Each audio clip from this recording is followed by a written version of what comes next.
ఎంతో భక్తి శ్రద్ధలతో నిర్వహించే పండుగ శ్రీరామనవమి. ప్రతి సంవత్సరం ఘనంగా చేసే సీతారాముల కళ్యాణం ఈసారి తేదీల విషయంలో గందరగోళానికి దారితీసింది.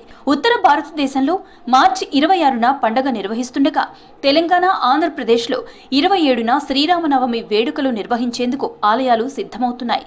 భద్రాచలం ఆలయంలో శ్రీరామనవమి ఉత్సవాల కోసం భారీ ఏర్పాట్లు చేస్తున్నారు. రాముడు అనంటే ధర్మానికి మూర్తి భవించినటువంటి ఒక విగ్రహ రూపమే రాములవారు. అలాంటి రాములవారు శ్రీరామనవమి అని మనము పిలుచుకునేటువంటి నవమి రోజున ఆవిర్భవించినాడు. శ్రీ మహావిష్ణువు ఎత్తినటువంటి దశావతారాలలో 7వ అవతారమైనటువంటిది రామావతారం.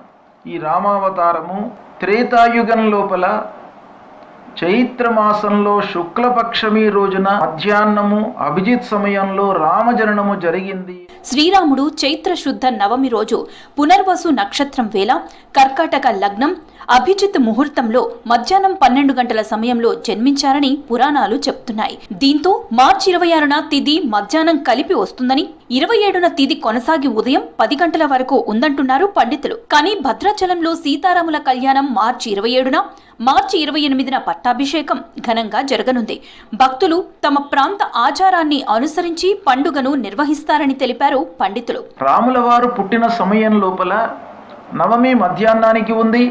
అదే సమయంలో పునర్వసు నక్షత్రం ఉంది, కర్కాటక లగ్నం ఉంది, 5 గ్రహాలు ఉచ్చ స్థానంలో ఉన్నాయి అనేటువంటిది మనకు రామాయణం ప్రకారంగా తెలుస్తుంది.